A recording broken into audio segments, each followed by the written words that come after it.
नमस्कार.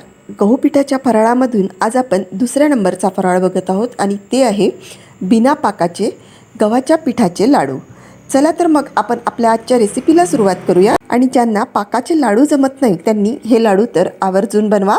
आणि हिवाळ्यासाठी सुद्धा अतिशय उपयुक्त असे हे गहू पिठाचे लाडू आहेत. चला तर मग आजच्या व्हिडिओला सुरुवात करूया. असे हे गहू पिठाचे दाणेदार लाडू तयार करण्यासाठी आपली संपूर्ण तयारी झालेली आहे.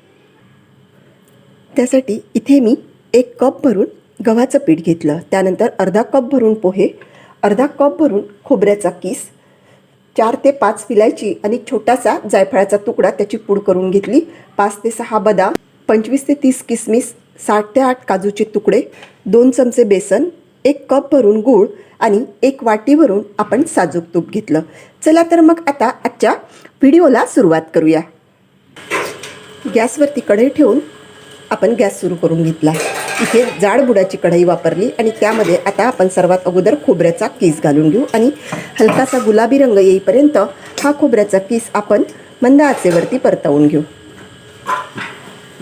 छान गुलाबी रंगावरती खोबऱ्याचा किस भाजून झालेला आहे. असा हा खोबऱ्याचा किस आता आपण एका भांड्यामध्ये काढून घेऊ.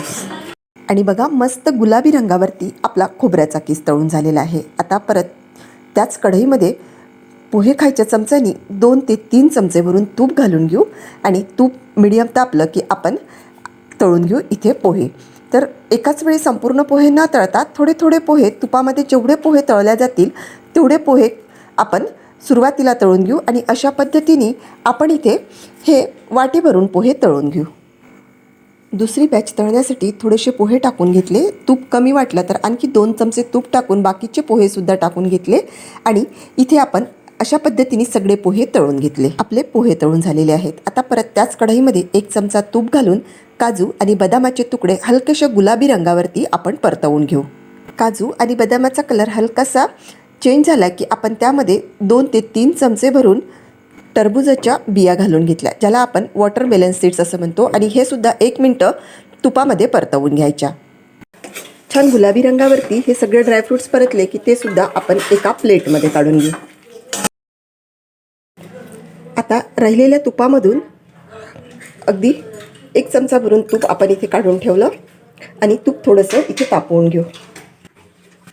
तूप तापलं की त्यामध्ये हे आपण गव्हाचं पीठ घालून घेऊ आणि जे 2 चमचे भरून बेसन घेतलेलं होतं ते सुद्धा यामध्ये घालून आपण आता गुलाबी रंगावरती हे सगळं व्यवस्थित परतवून घेऊ.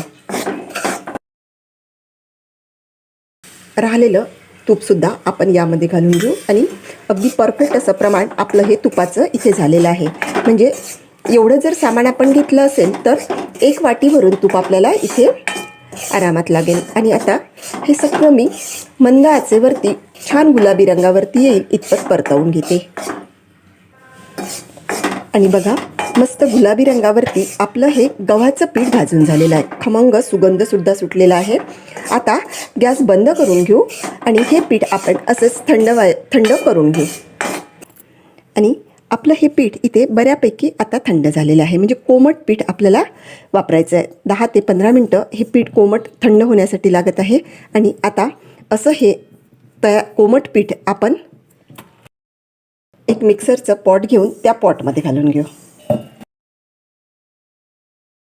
त्यानंतर यामध्ये घालून घेऊ आपण हा गूळ. थोडासा गूळ मी इथे शिल्लक ठेवलेला आहे आणि हा आपण पल्स मोडवरती मिक्सरमधून फिरवून घेऊ. मिक्सरमध्ये फिरवून बघितलं असता थोडंसं याचा गोळा बनत नाही आहे, म्हणून आपण हा जो गूळ होता हा परत गूळ यामध्ये घालून घेऊ. आणि या ड्रायफ्रूटमधून अर्धे ड्रायफ्रूट आपण यामध्ये घालून घेऊ. आणि मिक्सर पॉटला झाकण लावून एकदा हे मिक्सरवरून व्यवस्थित फिरवून घेऊ. बघा, त्यानंतर आता तळून घेतलेले पोहे आणि खोबऱ्याच्या किसामधून अर्धे पोहे आणि खोबऱ्याचा किस यामध्ये घालून घेऊ. ज्यावेळी आपण गूळ घातला त्यावेळी खोबऱ्याचा किस आणि पोहे घालायचे नाही, कारण ते अगदी प्लेन होऊन जातील आणि आपल्याला हे लाडू हलकेसे क्रंची बनवायचे आहेत. त्यामुळे आता आपण हे पोहे आणि खोबऱ्याचा किस घालून घेतला आणि विलायची आणि जायफळाची पूडसुद्धा घालून घेतली आणि हे सगळं पल्स मोडवरती फिरवून घ्यायचं आहे. म्हणजे खोबऱ्याचा किस आणि पोहे एकदम बारीक न होता असे दाणे दाणे त्यामध्ये राहतील. आणि हे पीठ आता आपण परत याच कढईमध्ये काढून घेऊ. राहिलेले पोहे आणि खोबरा किस यामध्ये घालून घेऊ. अशा पद्धतीचे पोहे आणि खोबरा किस घातला की लाडू छान कुरकुरीत होतात. आणि हे जे थोडे आपण ड्रायफ्रूट्स ठेवलेले होते ते ड्रायफ्रूटसुद्धा यामध्ये घालून घेऊ. आणि हे सगळं आता आपण हाताच्या साहाय्याने व्यवस्थित मिक्स करून घेऊ आणि याचा आपण थोडासा असा चुरा करून घेऊ. लाडू बनवून बघितला असता हे पीठ कोरडं वाटत आहे, त्यामुळे आपण आणखी 2 चमचे भरून तूप यामध्ये घालून घेऊ. आणखी 1 चमचा, एकूण 3 चमचे साजूक तूप घालून घेतलं आणि हाताच्या साहाय्याने आपण हे सगळं व्यवस्थित मिक्स करून घेऊ. आणि यामधून आता आपण असा एक गोळा घेऊन याचा लाडू तयार करून घेऊ. मस्त असा हा आपला लाडू इथे तयार झालेला आहे. असा हा तयार लाडू आपण इथे ठेवून घेऊ आणि अशाच पद्धतीने आता आपण दुसरा लाडू तयार करून घेऊ. बघा, एक किसमिसचा दाणा मी असा वरती ठेवला. किसमिस आपण त्यामध्ये न घालता असा वरती ठेवला की दिसायला पण छान दिसतो. हा इथे आपला दुसरा लाडू तयार झाला.